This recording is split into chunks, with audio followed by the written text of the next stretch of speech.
Les doy la bienvenida a mi canal, soy Pilar Burcet, licenciada en nutrición. Este es mi primer video y hoy te vengo a hablar sobre nutrición y trail running. Continuamente estoy acompañando a deportistas en mi consultorio, dentro de los cuales encuentro muchos trail runners porque vivo en Bariloche, tenemos la montaña acá en la Patagonia Argentina, entonces yo también practico ese deporte y por ende me especialicé mucho en esa área. Anteriormente vivía en Buenos Aires, un día decidí venirme a vivir a Bariloche y cuando me mudé acá probé lo que era correr en montaña, empecé a probar también otros deportes como por ejemplo snowboard, también hice natación en aguas abiertas, un poco de todo, pero este fue el deporte que más me atrapó y hoy te vengo a contar un poco sobre las consideraciones a tener en cuenta a nivel nutricional. Vamos al grano, entonces, ¿qué es lo que hay que tener en cuenta con respecto a la nutrición y el trail running? A mí personalmente me gusta trabajar en 3 etapas y hasta una cuarta que es una indeseada, que ahora les voy a comentar, pero la primera etapa sería entonces tener en cuenta que tenemos la nutrición de base, la nutrición que nos acompaña día a día durante las épocas de entrenamiento y que sería la nutrición justamente de todos los días, ¿sí? La que nos acompaña siempre. Entonces, no importa en qué momento del año estemos, esa nutrición va a estar y es fundamental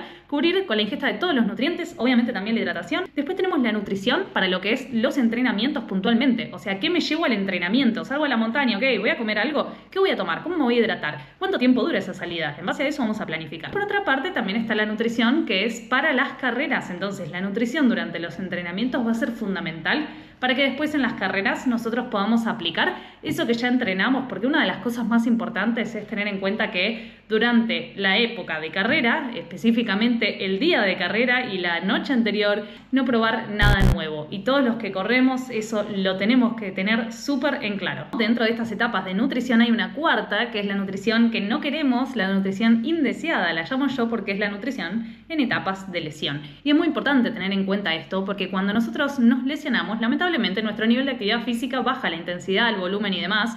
Entonces hay que tener en cuenta de adaptar esa nutrición, esos requerimientos que digamos a esa etapa y también considerar si hay alguna causa nutricional que pudo haber influido en esa lesión, como por ejemplo si nosotros tuviésemos una quebradura, considerar si hace falta vitamina D y calcio y proteína por una cuestión de que no la estamos cubriendo por la alimentación y quizás eso fue una causa posible de lesión. Entonces, ¿qué es lo que vamos a tener en cuenta a la hora de planificar la nutrición de una persona que realiza trail running? Primero que nada tenemos que considerar la energía que gasta esa persona semanalmente. Hay calculadoras que aproximadamente en internet nos permiten llegar como al requerimiento para tener una idea y ver si lo estamos cubriendo, que son calculadoras que se encuentran fácilmente y también podemos calcular el gasto energético por medio de los METs para ver puntualmente en esa actividad, ese día, cuánto gastamos de energía y sumarlo a lo que es nuestro metabolismo basal, o sea, la energía que gastamos por el hecho de estar vivos. Así que tengamos en cuenta que la energía es súper importante y es una de las causas que si no cubrimos la energía suficientemente nos puede llevar a lesión o nos puede afectar la composición corporal en cuanto a la masa muscular, masa adiposa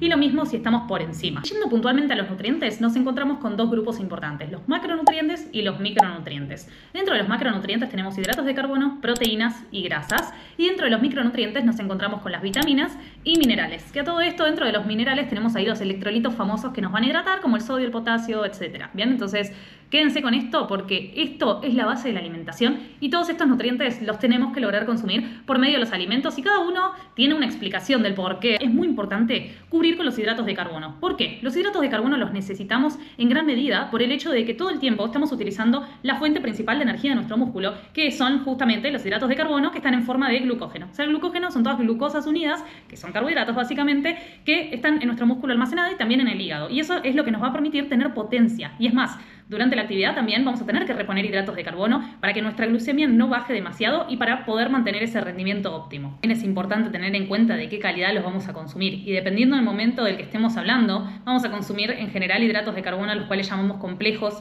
y hidratos de carbono que sean de calidad. Entonces, ¿dónde los encontramos? En cereales integrales, como por ejemplo arroz integral, pasta integral, todo lo que sea quinoa, mijo, amaranto, trigo sarraceno, etcétera. También tenemos todo lo que son las frutas, las legumbres también contienen hidratos de carbono de buena calidad. Por otra parte, también podemos llegar a encontrarlos dentro de lo que son las mieles, mermeladas.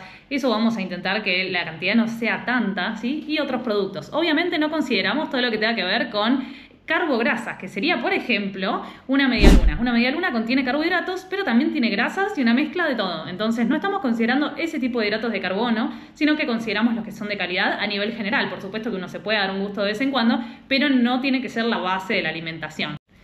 Quizás si estuviésemos pensando en un preentreno inmediato, bueno, los hidratos de carbono van a ser más simples, entonces en vez de pronto de elegir un arroz integral o un pan integral, vamos a elegir pan blanco o arroz blanco. Obviamente depende de la persona y su tolerancia, pero la idea es espaciarlo del entrenamiento y que no tenga tanta fibra para evitar que altere la digestión, porque si no se va a digerir más lento y eso puede generar malestar. Entonces siempre intentamos que sea sencillo y con eso nos vamos al entrenamiento. En conclusión, con respecto a los hidratos de carbono, tenemos que colocarlos antes de la actividad, durante la actividad, que esto lo veremos en otro video con respecto a qué comer en el durante, y después de la actividad, porque de esa forma, en el antes y en el después, vamos a volver a tener los tanques de glucógeno llenos que nos van a permitir una óptima recuperación y poder seguir mejorando en los entrenamientos para obtener el rendimiento que estemos buscando. Las proteínas son también una parte fundamental y más en el trail running, porque rompemos masa muscular después de cierta cantidad de tiempo de entrenamiento y necesitamos sí o sí recuperarla, y para evitar lesiones también es importante consumirlas, y sobre todas las cosas nos dan saciedad a lo largo del día. Y yo en el consultorio noto mucho que por lo menos en Argentina esquivamos el consumo de proteína en el desayuno y en la merienda, mientras que a veces comemos de más en almuerzo y cena, que es lo mejor que haya una distribución equivalente en cada una de las comidas para favorecer el mantenimiento y el aumento, si uno estuviese buscando eso, de la masa muscular. Y la proteína se va a volver fundamental, sobre todo si queremos modificar la composición corporal por algún motivo, por ejemplo, para obtener más rendimiento en cuanto al aumento de masa muscular o la disminución de masa grasa. En ambos casos, por distintos motivos, pero que se unen en sí, tenemos que consumir suficientes proteínas. Entonces, ¿qué es lo ideal?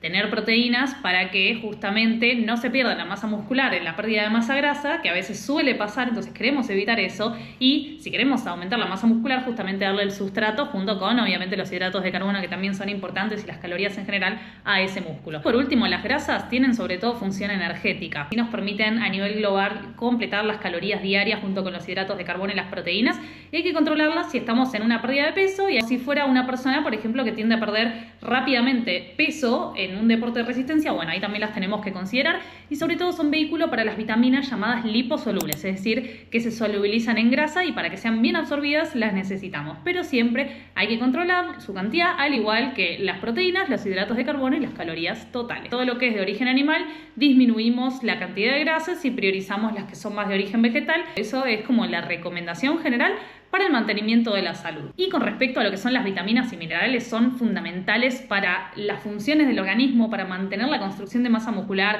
para poder utilizar los hidratos de carbono como energía. Es como si nosotros tuviésemos una pared que estamos construyendo y tenemos los ladrillos y después el cemento. Bueno, el cemento vendría a ser como las vitaminas y los minerales, y los ladrillos, todo lo que son los macronutrientes como hidratos de carbono, proteínas y grasas. Entonces tengamos en cuenta que no pueden faltar. Si uno tiene una alimentación variada, incluye varios colores de frutas, de vegetales al día, varias porciones, y también consume todo el resto de alimentos en su justa medida, en ese caso entonces vamos a estar obteniendo seguramente todos los nutrientes, y siempre obviamente hay que evaluar en cada caso si hay algún nutriente que está deficiente, y lo ideal siempre es mirar un laboratorio y en base a eso después suplementar. Pero esto es lo importante a tener en cuenta.